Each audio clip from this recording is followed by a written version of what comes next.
Muy buenas noches, bienvenidos a Signo Pesos, la economía al alcance de su pantalla. Estos son los temas claves de hoy.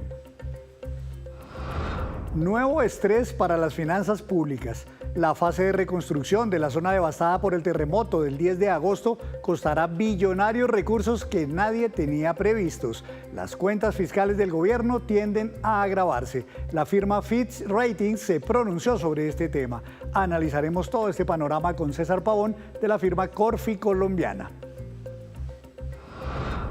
Llamado a la solidaridad de los bancos. El presidente Abelardo de la Espriella pidió que todo el sector financiero y cooperativo ayuden a las familias damnificadas. Concretamente, habló de una rebaja en las tasas de interés. En minutos hablaremos del tema con Freddy Castro, presidente de FECOLFIN, el gremio de las cooperativas financieras. Se activan las pólizas de las aseguradoras. Fasecolda reveló que ya hay miles de reclamaciones de seguros por parte de las familias que perdieron total o parcialmente sus viviendas.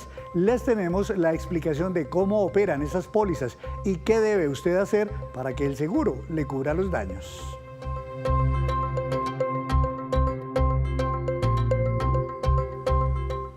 Comenzamos esta emisión de Signo Pesos hablando de la reconstrucción de las viviendas y de la infraestructura devastadas por el terremoto del pasado lunes en Colombia. El gobierno ya tiene unos cálculos iniciales de cuánto costará. Ahora la gran duda es de dónde saldrá tanto dinero. Quiero saludar al doctor César Pavón, director ejecutivo de Investigaciones Económicas de Corfi Colombiana. Doctor Pavón, bienvenido a Signo Pesos. Buenas noches. Hola Henry, muy buenas noches, un saludo muy especial a toda la audiencia. Muchas gracias, doctor Pavón. Pues el presidente Abelardo de la Espriella dijo anoche en su alocución que un cálculo inicial que ya tiene el gobierno es que los daños causados por el sismo pueden ascender a 30 billones de pesos. ¿Le sorprende la cifra o va más o menos en línea con lo que ustedes como entidades especializadas en todos estos análisis tenían previsto, digamos? Henry, pues yo creo que es muy pronto para conocer con exactitud cuál es la magnitud y la dimensión de esta tragedia que pasó en Colombia. Sin embargo, pues yo creo que hay un punto de referencia clave y yo creo que es como estamos basando estos análisis un poco para pronosticar de qué magnitud puede ser. Pues yo creo que la mejor manera para entender esto es mirar el pasado. Y ya en el año 99 tuvimos una tragedia similar. En particular fue un terremoto en el eje cafetero, cuyo costo, y ya posteriormente lo vimos, que no es solamente un costo de un año, sino son varios años, porque no es solamente la atención, sino la reconstrucción. En efecto, se estima en un costo de la economía de 2 puntos del PIB, de los cuales en materia de cuánto puede llegar a ser la necesidad o lo que el gobierno per se gasta, es cercano a 1 punto del PIB.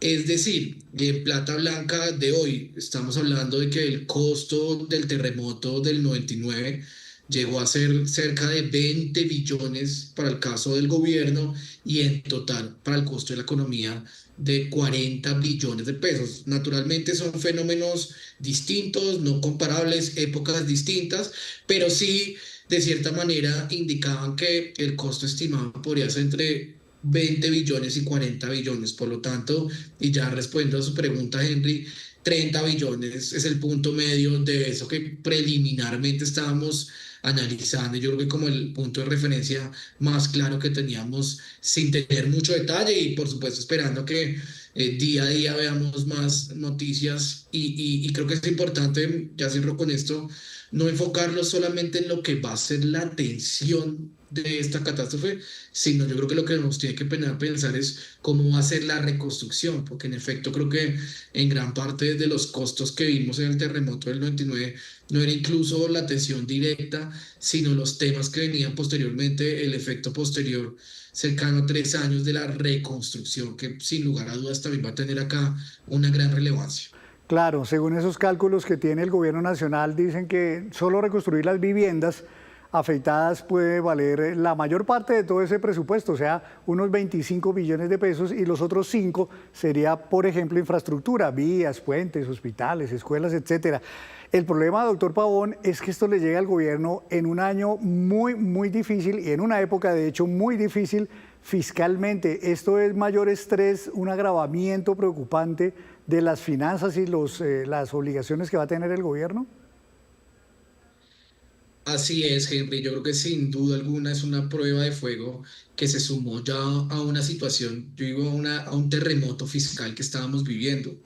Nosotros hace apenas 2 semanas, creo que en programas similares advertíamos que la necesidad de ajuste del presupuesto para este año era de por lo menos 30 billones de pesos para de cierta manera alinearse y converger a los deseables de una línea fiscal sostenible. Estamos advirtiendo que a esos 30 billones que ahora tenemos en la catástrofe se suman por lo menos otros 30 billones que teníamos que ajustar del presupuesto.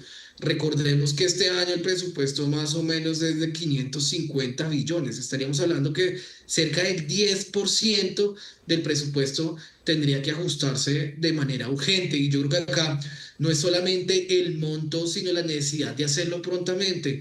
Estas familias, estos hogares requieren de esos recursos rápidamente. Entonces yo creo que el reto, por supuesto, va a estar en la magnitud, en ver cómo el ministro de Hacienda logra hacer este ajuste.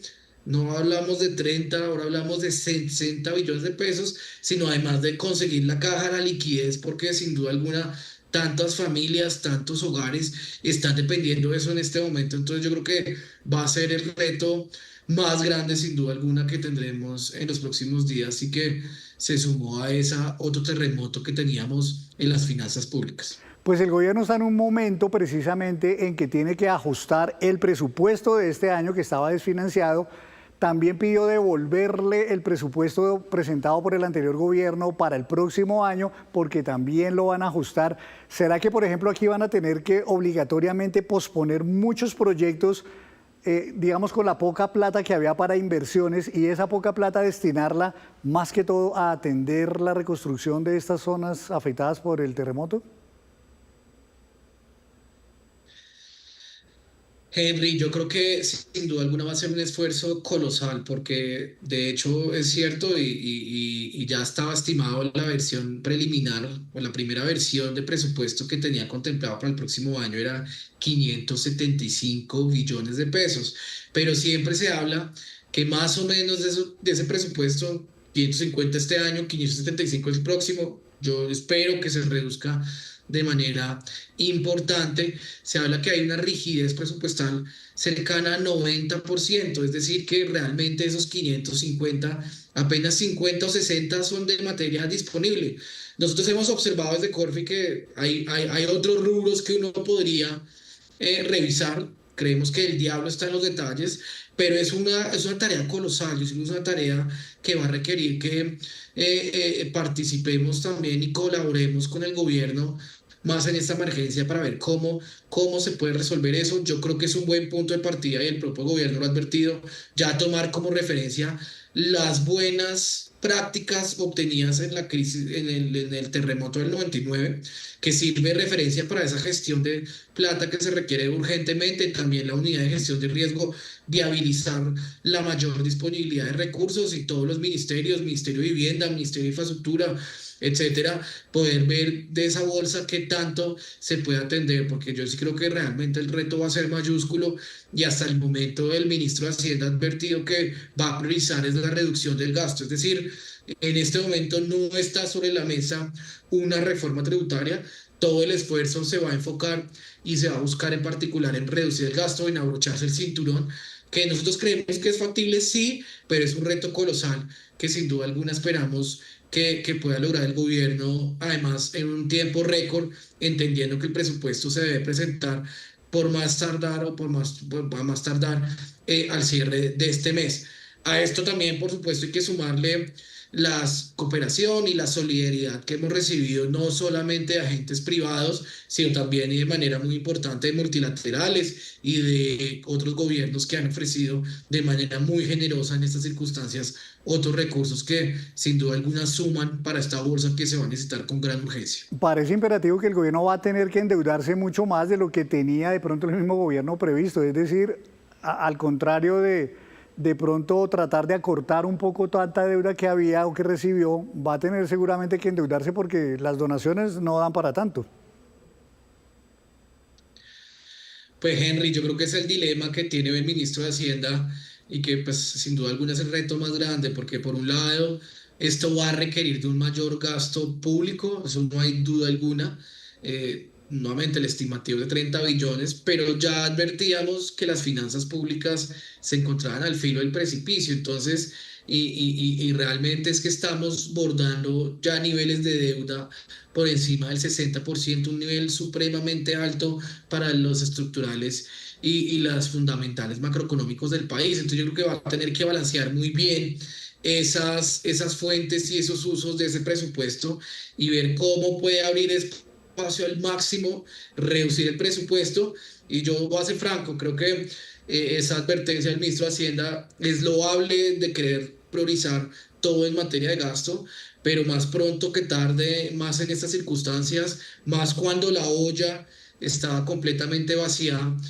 Yo creo que sin duda alguna y probablemente una segunda etapa, tal vez en unas semanas, un mes, vamos a tener que volver a hablar de reforma tributaria porque realmente con la inflexibilidad del gasto, con los problemas que hay también de obtener esto de manera líquida y oportuna, nos harán forzar en la discusión a una reforma tributaria que creo que hay un margen de maniobra sin tener que afectar la inversión, sino ver qué otros tipos de sectores o qué otro tipo de recursos podrían obtenerse de manera rápida sin afectar la inversión, que entiendo y apoyo esa medida del gobierno de no querer una nueva reforma tributaria que castigue a los mismos, que siga castigando la inversión y que afecte el crecimiento, que al final es el motor no solamente del crecimiento futuro, sino también incluso de las propias finanzas públicas para que sean sostenibles en el mediano plazo. Pero ese va a ser, yo creo que el dilema principal que va a enfrentar este gobierno y que esperamos y que estamos seguros que el ministro de Hacienda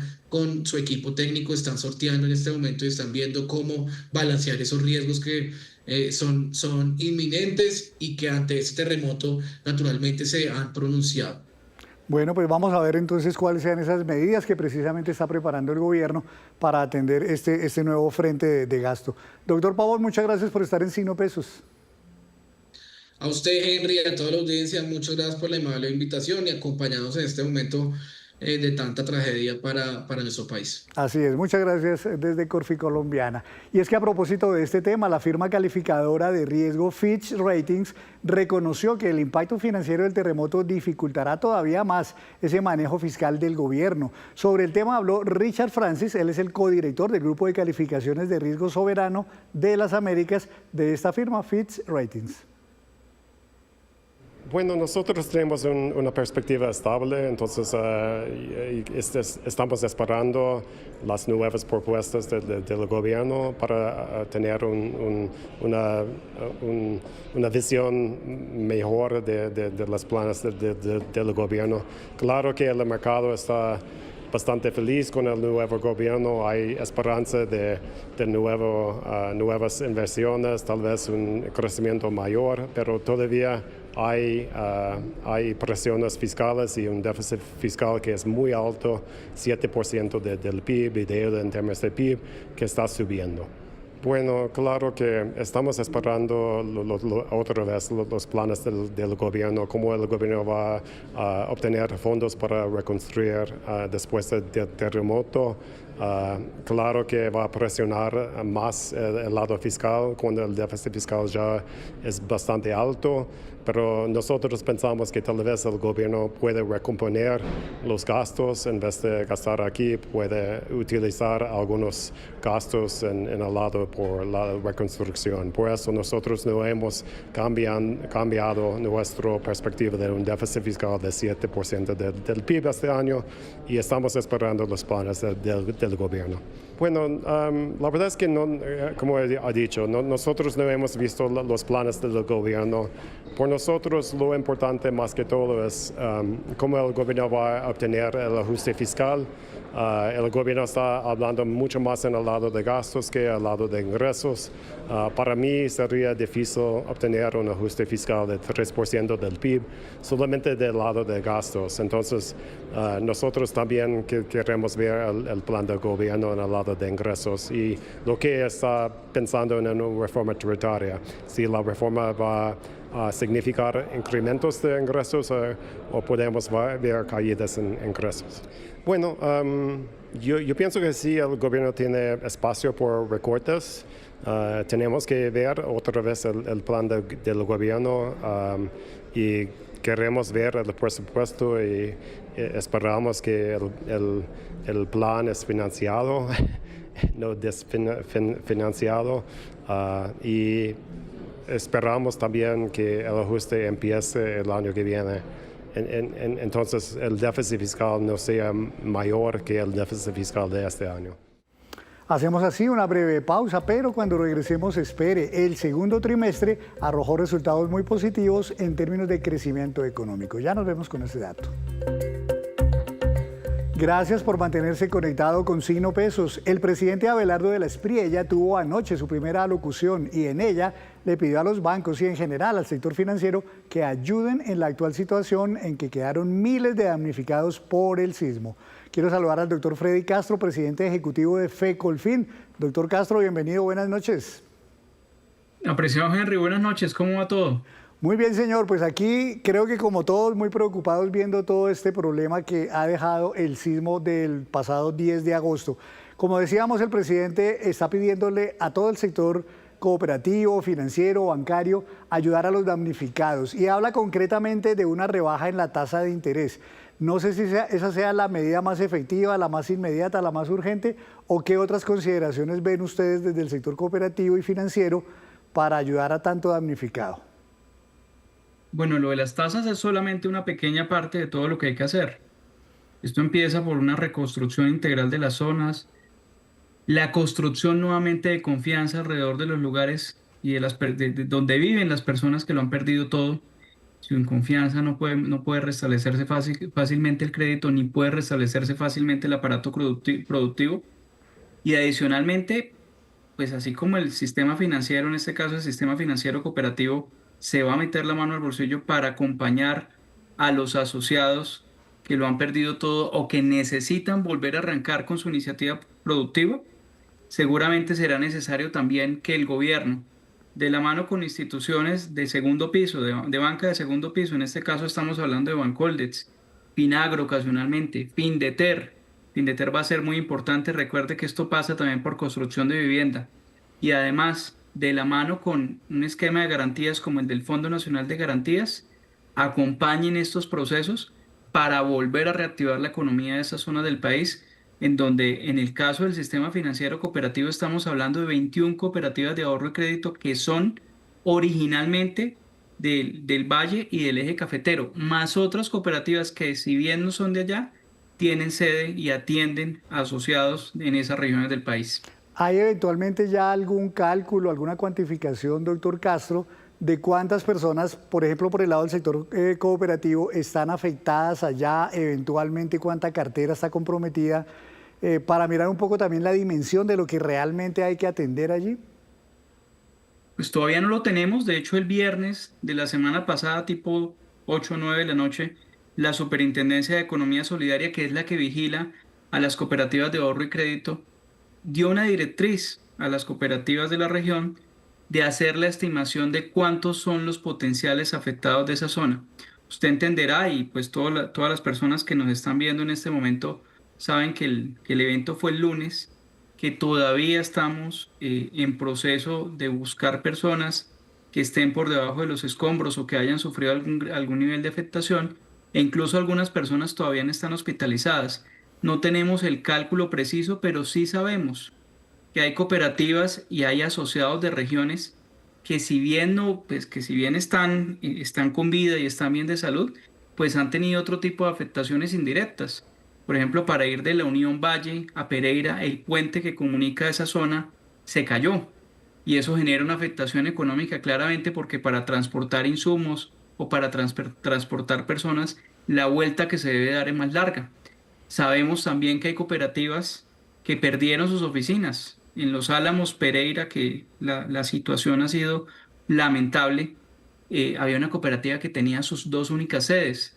Sabemos que algunas entidades tienen o prestan atención o prestaban atención al lado o muy cerca de la Plaza Central de Manizales, a propósito de la imagen famosa de la Catedral de Manizales. Entonces, hay una información que tanto la Superintendencia de Economía Solidaria como nosotros estamos recolectando, pero todavía no tenemos la magnitud tan clara. Sabemos que hay cerca de 200.000 asociados, la mayoría mujeres. Sabemos que no todos sufrieron con esa inclemencia, pues, de la naturaleza, pero pese a que sabemos que no todos sufrieron una pérdida económica, pues tenemos presente que aquí esto es un efecto sistémico. Puede ser que yo esté bien, pero si mi vecino o mi familiar no está bien, o incluso puede ser que yo en Bogotá está bien, pero que tenga familia en el eje cafetero que no le está pasando bien, eso sin duda generará un efecto sobre toda la economía. Y cierro con un dato, Henry, que no es menor. Terremoto del eje cafetero de 1999. Ese año la economía colombiana tuvo un decrecimiento de 4,3%, o sea, crecimos negativo 4,3%. Se estima que el 1% de ese crecimiento negativo estuvo asociado al terremoto del eje cafetero.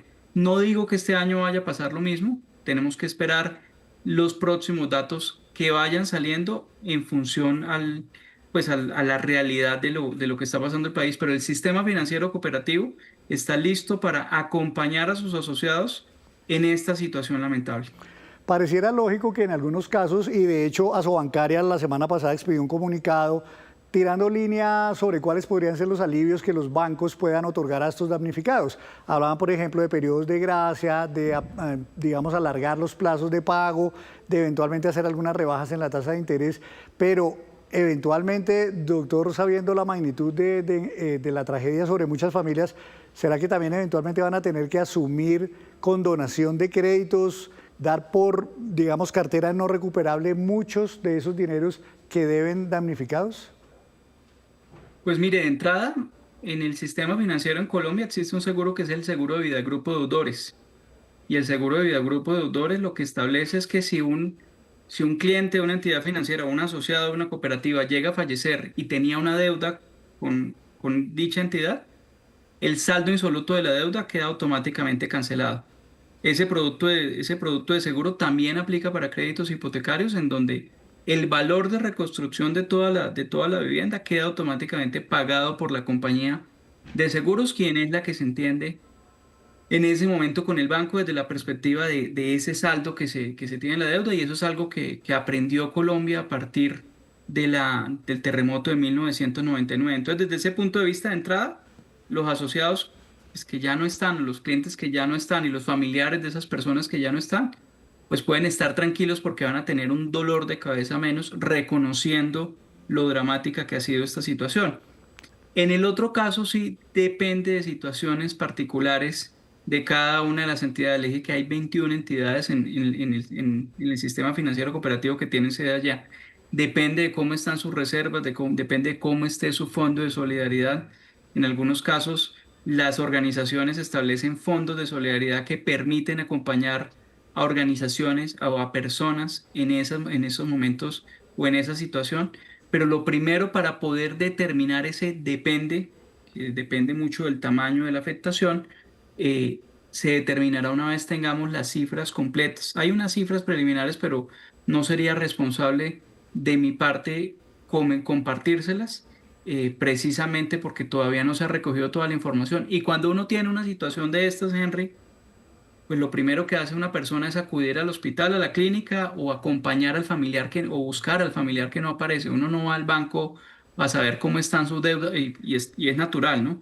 Uno no va a la entidad financiera para saber cómo están sus deudas. Lo primero es la protección de la vida y la protección de la integridad de las personas, y por esa razón el sistema financiero pues no está haciendo o persiguiendo a las personas que están en una pues, o que tienen una deuda en este momento. Claro, pues esperaremos entonces las reuniones que puedan ustedes hacer con el gobierno nacional, con el resto del sector financiero, para ver qué soluciones concretas se van a brindar en estos casos. Doctor Castro, gracias por estar en Signo Pesos. Mil gracias, Henry, que esté muy bien. A usted, señor, muchísimas gracias. Y hablando también de la tragedia y los damnificados de este sismo, Fasecolda, que es el gremio de las aseguradoras del país, habló hoy sobre las reclamaciones que ya están recibiendo de las familias damnificadas por el sismo y explicaron cómo operan esas pólizas. Además, mostraron preocupación por el elevado número de inmuebles en Colombia que no tienen un seguro de vivienda. En solo los primeros 5 días después del terremoto, las aseguradoras recibieron 10.465 reclamaciones por un valor estimado de 281.000 millones de pesos. La gran mayoría de esas reclamaciones, probablemente cerca de 9.300 de esas reclamaciones, de esas 10.400, tienen que ver con daños sobre bienes inmuebles. Y el resto pues están distribuidos en temas como los que hemos mencionado: automóviles, riesgos laborales, salud, vida, etcétera. Fasecolda asegura que ninguna aseguradora se quebrará por pagar las pólizas, ya que tienen solvencia económica para responderle a los asegurados y que cada caso se revisará individualmente. Sin embargo, preocupa que el nivel de viviendas aseguradas en el país es muy bajo. Ya les dije que tenemos 1.65 millones de viviendas aseguradas, pero eso es solo el 9.3% de lo que podría estar asegurado. En eso consiste la brecha de protección. Dicho en otros términos, el 91% de las viviendas que podrían estar aseguradas en Colombia no lo están. Y esa es la pequeña tragedia que un evento trágico como este hace visible. Si usted aún no ha hecho la reclamación, puede contactar a su aseguradora para iniciar el proceso y una vez verificado, la aseguradora tendrá un mes para pagar el valor del bien asegurado. No es cierta la versión de que solo habían 3 días para hacer esas reclamaciones. Una vez formalizada la reclamación es de un mes. No obstante, ya las compañías con la conciencia de un evento como estos están haciendo todos los esfuerzos para agilizar sus procesos de cara a tener prontos pagos. Incluso en muchos casos ya algunas aseguradoras han anunciado pago de anticipos. Ahora bien, vea cómo se maneja el seguro que incluyen los créditos hipotecarios o por leasing. Si un inmueble valía 100 millones de pesos, pero la persona había asumido el crédito por 100 millones de pesos, ejemplo bastante hipotético, y ya había pagado 50 de esos millones de pesos y la pérdida es total y el valor era el de 100 millones de pesos porque era el valor comercial, entonces el seguro le paga 50 millones de pesos al banco y los otros 50 millones con el deducible, por supuesto, incorporado al asegurado. Si usted desea verificar el tipo de póliza que maneja, puede ingresar al Registro Único de Seguros www.rus.com. Y antes de despedirnos, los dejo con este dato. El DANE reveló hoy el informe de crecimiento del PIB en el segundo trimestre de este año. Ese Producto Interno Bruto aumentó 3,5%. Los sectores que más ayudaron a este resultado fueron la administración pública, que creció 10%, el comercio 2,2% y las actividades artísticas, que crecieron 9,5%. Así terminamos por hoy. Los esperamos en nuestra próxima emisión con toda la información económica que usted necesita saber. Esto es Signo Pesos, la economía al alcance de su pantalla. Feliz noche para todos.